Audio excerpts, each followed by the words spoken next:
I was halfway out of my truck when I heard it the shrillest voice this side of the Rockies. "You can't park here. This is private property." I turned, keys still in hand, to see a woman storming across the gravel like she owned the forest. Blonde bob, oversized sunglasses, clipboard in hand. Yep, classic HOA Karen. Literally. Her name was Denise. Denise Claiborne, president of the Whispering Pines HOA. I just pulled into the driveway of my own damn cabin.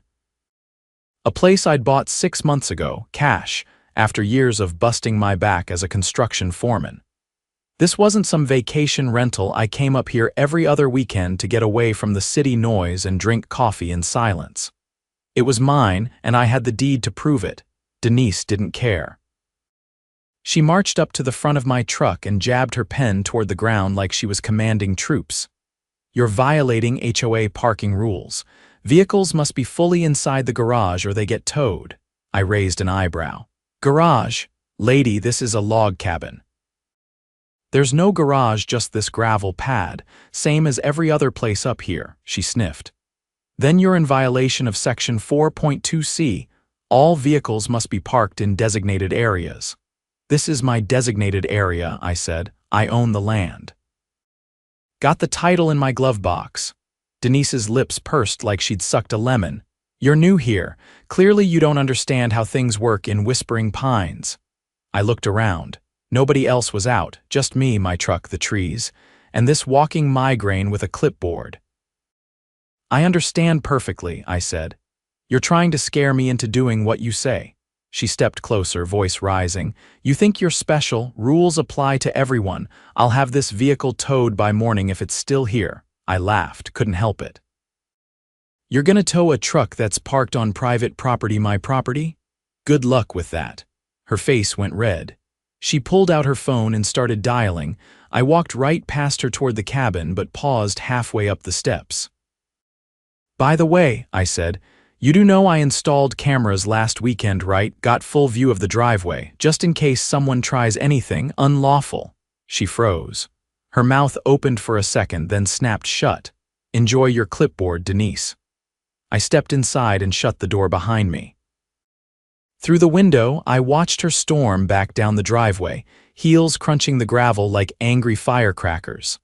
That night, I didn't sleep much. Around 2 in the morning, I heard tires crunching outside. I peeked through the blinds and sure enough, flatbed tow truck creeping up the road. I turned on the porch light and stepped out, shotgun in hand, not loaded, just for show. The driver spotted me and stopped cold. "Hey," I said, calm and loud. "You here for my truck?" He looked sheepish. "Some lady said it was abandoned." "Yeah, well, it ain't. And it's parked on private property. You want to keep your license, I'd suggest backing off before a sheriff gets involved." He hesitated, then nodded, threw the truck in reverse and rolled back down the hill. But I wasn't done. The next morning, I drove down to the county sheriff's office and filed a formal report. Attempted vehicle theft. I brought my footage, printed stills, even caught Denise's license plate as she followed the tow truck up the hill in her Lexus. Deputy McAllister didn't say much, but he raised his eyebrows more than once. "Mind if we pay her a visit?" he asked. I grinned. "I was hoping you'd say that." Denise's face didn't show up around my cabin for the next few days, which was surprising. I figured she'd be back with another rulebook or threat, but apparently the deputy's visit made more of an impact than I expected. Still, I knew better than to assume she was finished. People like her didn't stop, they regrouped. By the following weekend, I was back at the cabin, dragging cedar planks off my trailer to rebuild the back deck. Sweat rolled down my neck as I worked, and the sound of hammering filled the trees. Just as I was securing the last board, an SUV pulled up and parked at the edge of the property line. A man in a navy suit stepped out, mid-50s, receding hairline, expensive watch, and a face that looked like it had never seen a day's hard labor. "Mr. Russo," he called. I set the hammer down and wiped my hands on my jeans. "That's me," he adjusted his cufflinks. "Martin Lanning. I'm the HOA's legal counsel. Denise asked me to speak with you on her behalf." I leaned against the railing. "She hiding behind suits now, that's new." I assure you, I'm just here to clear up a misunderstanding. He opened a leather folder and held out a paper. The HOA believes there's been an error in the property lines, specifically that your driveway extends beyond your official boundary and onto common land. I stared at the paper but didn't take it. You accusing me of stealing land now? Not stealing, he said, too smoothly. But perhaps unknowingly encroaching. The board is prepared to offer a resolution if you agree to relinquish the disputed 10 feet. The HOA will drop any pending complaints. I crossed my arms. Funny. I had the survey done myself when I bought the place. County records confirm every inch. You're 11 feet off, not me, he blinked. Perhaps we could review the documents together, already shared them with the sheriff, I said. And my real estate attorney, what Denise is doing, that's attempted fraud. His mouth tightened. Let's not escalate things unnecessarily. I stepped off the deck and walked right up to him.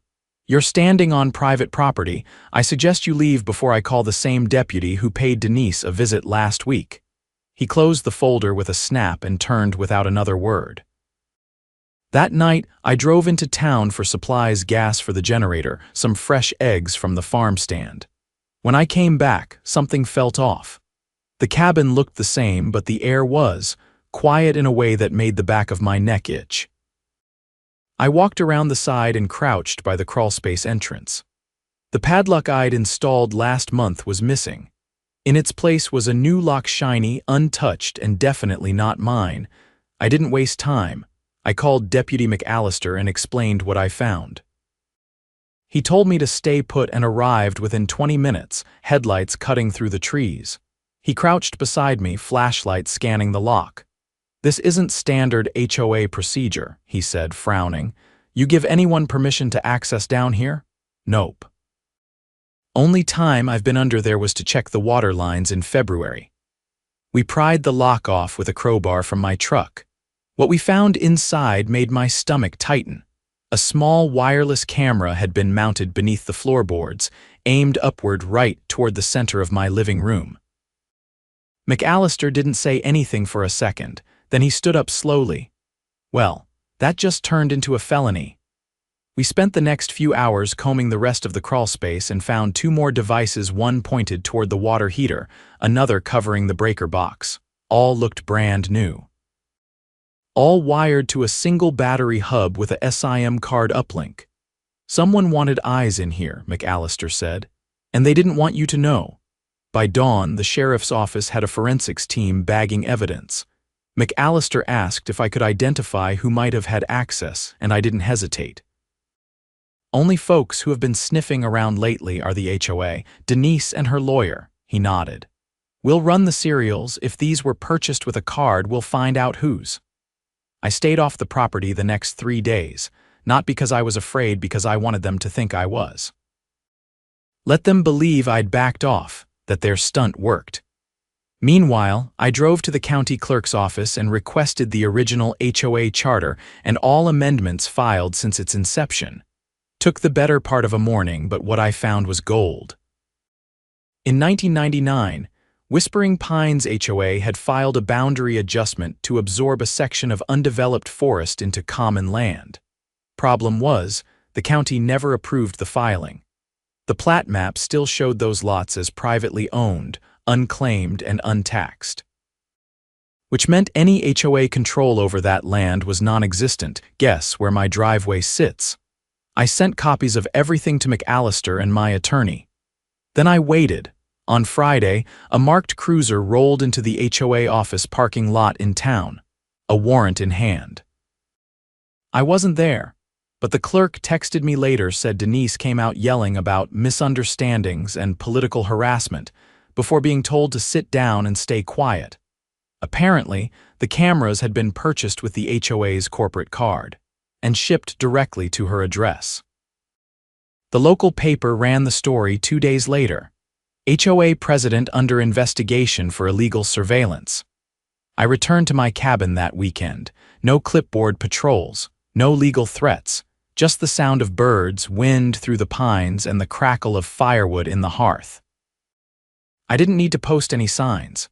The news had done that for me, but just to be sure, I installed 2 new cameras.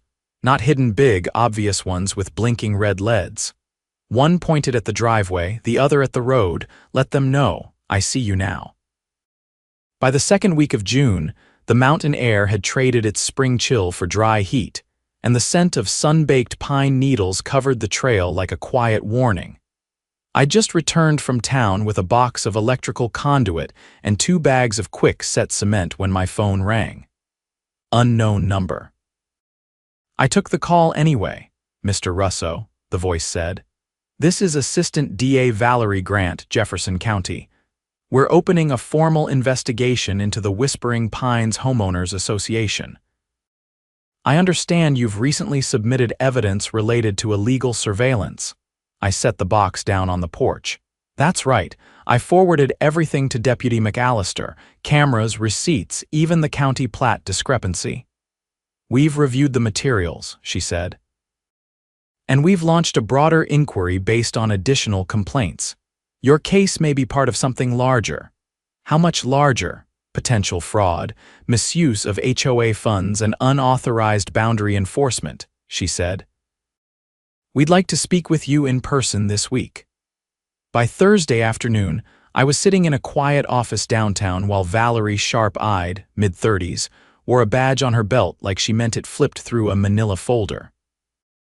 Did you authorize the HOA to make any modifications to your property? She asked without looking up. Absolutely not, I said. They've been trying to push me off my own driveway since the day I moved in. She stopped at a page and tapped it with her pen. This invoice shows a $5,000 charge for easement regrading and border compliance billed to the HOA last month. It lists your address as the project site. I leaned forward. They never touched my land. That's a fake invoice. We thought so too. The contractor listed here doesn't exist. It's a dissolved LLC from 2 years ago. What does that mean? It means someone fabricated a receipt to cover a non-existent job, likely to siphon HOA funds for personal use. My pulse quickened. You think Denise wrote herself a check? That's the theory. We're working on bank subpoenas now. If it holds, we're looking at embezzlement. I left the DA's office with a copy of my statement and a tight knot in my chest. This wasn't just about power trips and rulebooks anymore. This was theft, real, organized, and deliberate. The next morning, I drove up to the overlook above Whispering Pines. From there, you could see the whole neighborhood.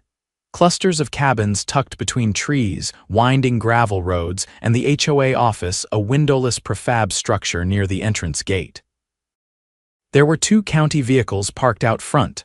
I pulled out my binoculars and watched silently as 2 plainclothes investigators carried boxes out of the office.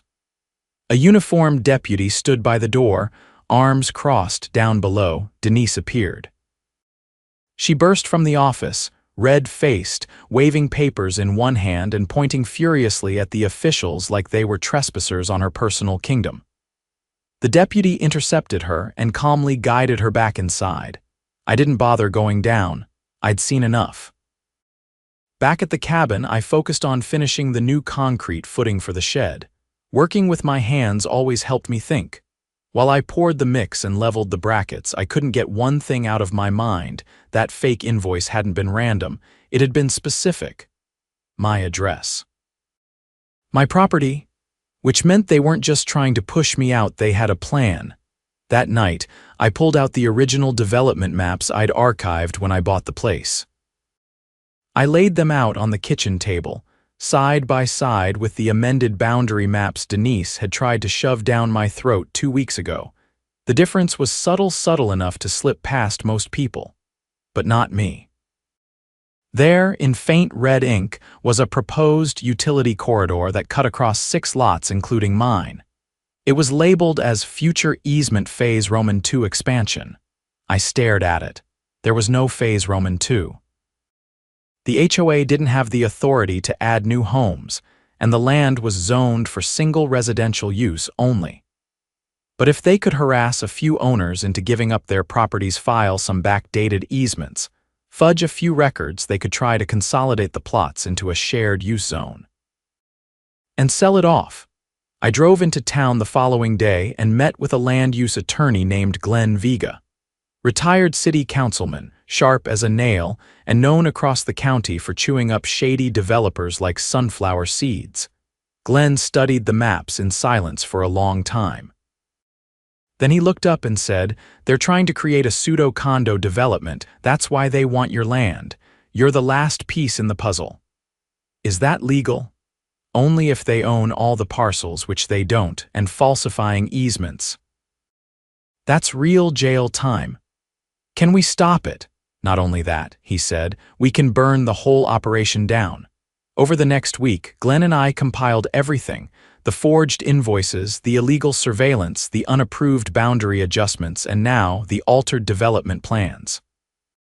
He drafted a formal complaint to the state's HOA regulatory board and filed a cease and desist to halt any Whispering Pines activity tied to land use or development. Meanwhile, the DA's office expanded their warrant to include Denise's personal residence. They found stacks of HOA records in her garage, including internal memos about clearing resistance and quietly absorbing fringe parcels. She was arrested the following Monday. The news spread fast. By Wednesday, half the community had shown up to a special meeting called by the interim board.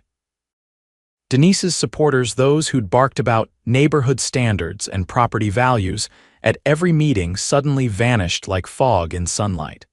I stood near the back of the room while Glenn laid out the facts. The HOA president falsified financial records, illegally surveilled residents, and attempted to manipulate land boundaries for personal profit, he said. Every resident who received a notice about easement violations or property line conflicts, you were targeted. People gasped. A few cursed under their breath. An older man in a flannel shirt raised his hand. "So what happens now?" Glenn nodded toward me. "Mr. Russo's testimony and evidence were instrumental in bringing this to light. Without his vigilance, this plan might have succeeded." A few heads turned my way. Someone clapped, then another. Before I knew it, the room was on its feet. I didn't say much. Just gave a nod and let them have their moment. I hadn't done it for recognition, I just wanted to live in peace. Later, as the crowd dispersed, a middle-aged woman with silver braids approached me. "My name's Lorna," she said. "I live 2 cabins down from you. I never liked what Denise was doing, but I didn't know how to fight it." "You don't have to fight alone," I said. "That's the whole point," she smiled. "You coming to the cleanup this Saturday?" "We're repainting the community board and taking down the old rules signage." "I'll bring the paint thinner," I said. That weekend, I stood with my neighbors in front of the rusted HOA sign. We took turns scraping off the flaking letters. When we were done, someone handed me a brush. I painted the first word myself. Welcome. No threats, no citations, just a simple gesture of community. The pines were quiet that night. For the first time in months, I slept with my windows open, no cameras, no tow trucks, just wind and starlight, exactly what I came here for. The last of the pine pollen was finally clearing from the air when I got the call from Glenn. He didn't waste time on pleasantries.